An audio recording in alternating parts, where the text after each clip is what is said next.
Hey, what's up, everybody? One coach's opinion. And let's remember, it's my opinion, not a fact. So, I actually did a Canelo versus Triple G video beforehand. I forgot to post it, so I don't want to post it and be like, man, you saw that beforehand. But the fight went not how I thought it would go. I mean, I thought Canelo would win, but I didn't think he would kind of dominate. I definitely didn't agree with those scores. I think Triple G was in the fight. He was always there, but I think, you could be close in every round and lose every round too, and it could be a beautiful fight and you could lose every round. And it still could be a what you would call a competitive fight. You're just not pulling off rounds. But, this guy's not walking through you. You're landing punches. You're just not landing as many punches as he's landing. So, and I think that's really how that fight went. A couple rounds, Canelo did look a little more dominant. I think Canelo has added a little bit of flash to his game, a little bit of flair just to kind of win rounds too. But this is my point, and let me ask you, as anybody, I know I'm a coach, so I always look at things from a coach's point of view. But so we got a guy that was with Abel Sanchez, and the first fight was a draw, in which a lot of people thought Golovkin won. They say, oh yeah, I thought Golovkin won.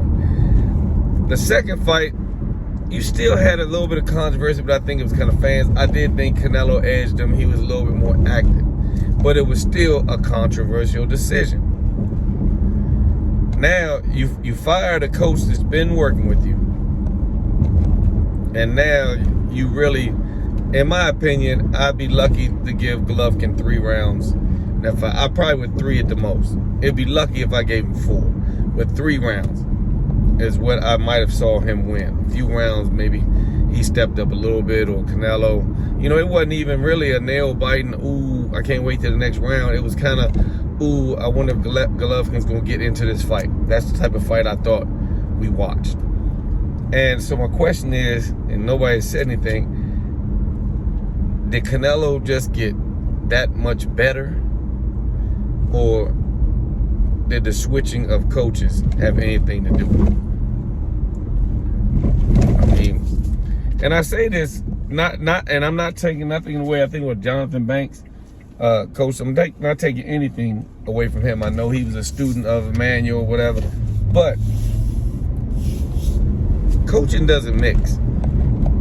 It doesn't mix at all unless you're a real intelligent boxer. A real intelligent boxer can maybe take from different places he's been and put into his own game. But I still would think he still needs a coach. And I said the coach is just a value. It's almost like, say, if you had eyes behind your head or something like that, or extra pair of eyes. Let's just say extra pair of eyes on your peripherals, just for the things you don't see. I don't care how good you are, you could be missing something. And that coach, you know what I'm saying? Even Floyd, he takes instructions. I've never seen a fight where Floyd was like, man, just give me some water, man. I got this. Just give me water and we should be good. I've never really seen that happen. So I say, I as a coach, yeah, I value coaching. You know what I'm saying? I do. And, I know there's some people out there be like, man, coaches just blah, blah, blah. I mean, if you don't really understand the sport, you probably would say the same thing. Even take any other sport that you want to go into. The Bulls had the same team that they had before Phil Jackson got there, pretty much. Same key players. Or let's go with the Lakers. The Lakers had Shaq, they had Kobe. They had the same key players. Phil Jackson comes along with his thing, and they become a dynasty or a force to be reckoned with. I mean, Phil Jackson, you gotta say he's probably one of the most successful coaches in basketball. So does this apply to every sport? I would think so. But you'll have, like I said, everybody will have their opinion. But when you get a guy that's been under the tutelage of a certain thing and learn to do things a certain way, and this is just like my theory, in order for like in my mind, you don't have too many like super honest coaches.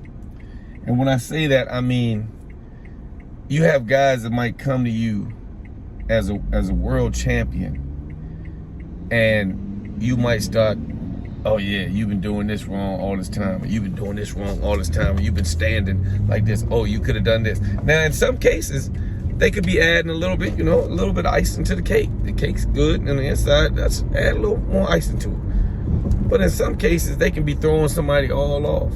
Now I'm not saying that's exactly what happened to Golovkin. It could be the running, it could be this, but and I'm not saying Jonathan Banks is not a good coach. I'm just saying when you have a good mixture going on, there's really no need to tamper with it. Now, I can't say the ins and outs of what happened between Abel and Golovkin, but I can say it, and everybody can say it, he got a big chunk of change, a big contract from the zone, and decided, I'm not going to pay Abel what Abel wants. You know what I'm saying? I don't think he's worth it. And in my mind, we started for a long time. We built together. And I think Abel deserves something off the reward. You know what I'm saying? Something. I mean, like Floyd, you take Floyd, and this is rumor. I heard Floyd spending $50,000 with his bodyguards. Like, I'm going to let you know how important you are to me. Brady, I heard Brady, I already bought watches for his line. So, if it was a money thing, that's fine. But nobody knows why they split up. But if it ain't broke, don't fix it. That's just how I feel. If it ain't broke, don't fix it. And I think Golovkin, Triple G, decided the value of coaching wasn't that important to him. Because Abel is known for good coaching. Good coaching. So, now I'm not, like I say, I'm getting your opinion on this. But if you went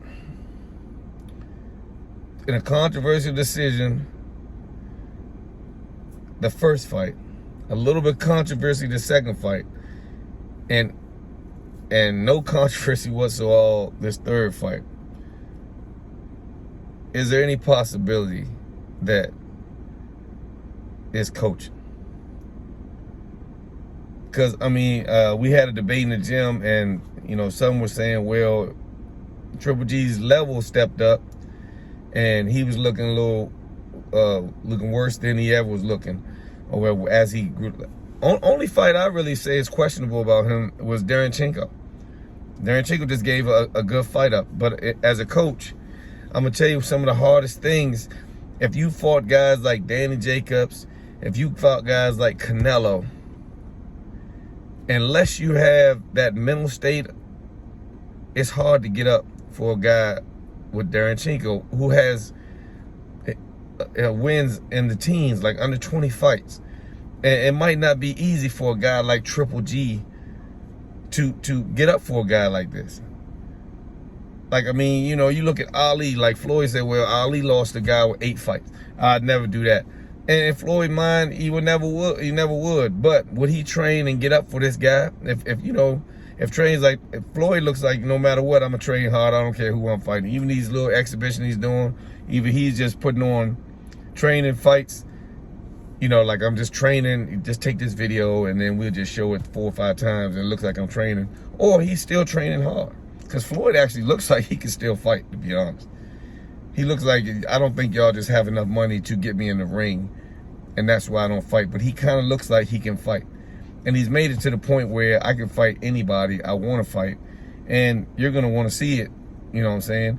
You got people now paying, they get their best athlete knowing Floyd to come over there and just, like, hey, can you fight this guy? An exhibition. We think he's good, but we just wanted the show to be in our country. And that's how he's established his brand, and I give it to him. But back to what we're talking about. Do you think the coaching scenario had anything to do with this fight. Because, I mean, I just see a guy, when you spend a long time with a fighter, you get to know a fighter. You get to know his habits. You get to know how he is starting off. You get to know how he is finishing. You get to know his attitude. You get to know how he acts with certain punches. You get to know what affects him in the ring. You get to know all his weaknesses, and you get to know all his strengths. So it takes a while for that to happen. I don't care what kind of coach you are. Like I said, I'm not knocking Jonathan Banks. I mean, y'all just went head to head with Canelo and really technically gave him weight, because like Golovkin said, man, you know, I'm still champion at 160. You guys act like my career is over. My career is not over. I'm a champion. I came up here and challenged. Same way Canelo. I went and challenged Bivol. After Bivol beat me, guess what? I still got all the belts at 168. So I mean, Golovkin still, you know, he's still, that's why I said no knock Jonathan Banks. He's still a credible fighter. But do you think that switching coaches had anything to do with his growth? That's all I'm asking. You know what I'm saying? Sometimes you can switch, because it's not like you switch coaches and he started boxing. Like, prime example, Arturo Gatti had his wars with Mickey Ward, which were basically some good, exciting fights. You're not going to get too much better. You might look at these dudes and be like, oh, man, them dudes, man, wasn't all that. Maybe not, but we're talking about a fight.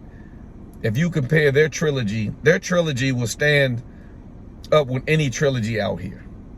As far as excitement, as far as fighting, as far as being at the edge of your seats. Except for when I'll give him credit, Buddy McGirt, for teaching Gotti how to box and like making the third fight. Hey, look, guess what? I'm not gonna sit there toe to toe like Rock'em Sock'em Robots. I'm gonna box you. So I'm not one to say, hey, switching coaches, you can't learn nothing. I'm not saying that. I'm just asking, do you think it had a factor when he switched coaches? Because now you can switch coaches and it can be good. You can switch coaches and it can be bad. If somebody said the same thing, do you think switching to Buddy McGirt had a factor on Gotti winning that third fight? You'd have to say, hell yeah. I mean, it was obvious. But the fact was, Gotti got better in the switch. He had a better fight in the switch. Golovkin got worse in the switch. Or let's say this, he gave a lesser performance in the switch. I still think Golovkin can beat a lot of guys out there, don't get me wrong. But he gave a lesser performance in the switch. And I'm just wondering, do you think Abel Sanchez had anything to do with that? If you don't, I mean, you might not value the coaching system. But if you do, I mean, you might value the coaching system. If you put in a lot of habits, you know, basically coaching is really teaching habits.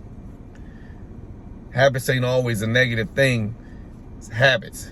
You have a habit of doing good. He has a habit of performing great. You know what I'm saying? Habit is just something that you do that you really can't get rid of. So it's kind of a negative. Oh, man, he got some bad habits, because nobody said, oh, man, he got some good habits. I mean, they don't use it as much, but habits are habits.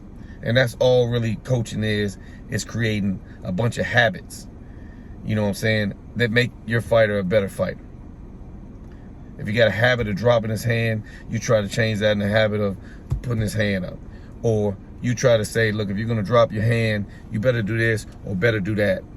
And that might compensate for the fact you drop your hand. It depends on whatever the coach is and whatever's going on. Because you got fighters that are successful fighting with their hands down and fighters that aren't. So, I mean, all I'm saying, it was some good fights. What do you think went on? Or do you think the coaching had anything to do with it? Or you just think Canelo just outgrown him? You know what I'm saying? How do you feel really about the situation with the coaching? Or do you think, you know, Jonathan Banks did an excellent job and Abel Sanchez couldn't have made any difference whatsoever? That's really the real question of what's going on and the value of coaching. If you'd like another opinion, you want to state an opinion of some other coaching things that you've seen, you know what I'm saying, I'd love to hear those. You don't really have to just base it on here. That's just the start of the conversation. But what do you think the value of coaching is to a fighter? One coach opinion. I'm out.